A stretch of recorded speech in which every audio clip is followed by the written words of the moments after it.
of the most important parts of defining a problem to make it easier to be creative about is to turn it into more well-defined sub-problems. So we know that ill-defined problems tend to lead to ill-defined solutions or ill-defined ideas. And that the more well-defined a problem is, the more well-defined hands-on ideas we tend to develop. A very popular, but very ill-defined and abstract problem is how can we increase sales? This problem is ill-defined, so it typically leads to ill-defined ideas like we have to do our work better, we have to have and create a better relation to our customers, we need to do the marketing better, and so forth. But each of these ideas are more like titles for categories of ideas. So it's difficult to visualize how will these ideas be in real life if we implement them, because they're so abstract. Another example, here behind me we have a hotel. So imagine the hotel chain would like to solve the problem. How can we create a better customer experience at our hotels? This is an equally ill-defined problem, and typically will end up in ill-defined ideas like we have to do a better service, we have to greet the customers in a better way, we have to make sure that the hotel experience is like the customers want. But all of these are also ill-defined and abstract ideas. And again, we like to call them more like the title of a category of ideas, where we would prefer to have more practical hands-on ideas that you can actually react on.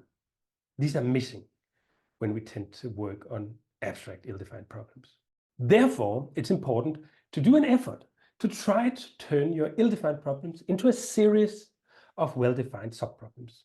One way to turn ill-defined problems into well-defined problems is to look for specific situations and specific moments related to this problem area. For example, you may look at the specific situation where you're handing over the keys to the customer at the reception. This is a very well-defined problem area. And you will be able to come up with very well-defined hands-on ideas to rethink and innovate in this particular sub-problem area. Another example may be related to the hallways here. So this particular situation, when you're walking down the hallways at the hotel, how can we rethink the experience the customers will get in this particular situation? Or, as we see here, the 2 minutes related to going to bed, or the moments related to going to bed, how can we improve that or create better value for customers in the hotel in the situation, in the moments when they're going to bed? Another way to turn ill-defined problems into more well-defined problems or sub-problems is to look for specific objects and functions related to the more ill-defined bigger problem area. For example, the door handle, or maybe even the door handle in room 314. It's very specific and very easy to start coming up with more hands-on, well-defined ideas. Or maybe the soap dispenser or the luggage cart. These are all examples of very well-defined objects or even functions, which some call at least the soap dispenser in some way. Imagine an ill-defined problem area like how can we solve problems related to flooding? This problem we can turn into well-defined sub-problems by looking at these specific situation moments. One situation is when the rivers and lakes are flooding over, the water comes out of their normal lane or the normal area. What can we do about it in this particular situation?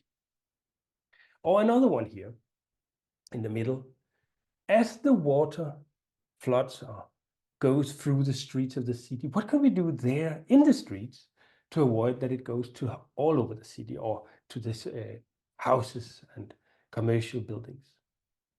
Or even here on the other side, as it reaches some houses and buildings, how can we redesign the gardens or the areas around the houses so it doesn't come to the house itself? These are 3 more well-defined problems you can start working on. And again, related to this bigger ill-defined problem of flooding, we can go into the specific objects and functions. For example, here is a car park, probably at a supermarket. And you can look at the specific objects like the pathway where you walk on. When a lot of rain comes down, you get wet shoes. and it maybe becomes more slippery. What can we do about that particular object or function? Or as you walk down the street towards the supermarket, what can we do there in order to avoid that the customers get too wet, so it's a bad experience going to the supermarket?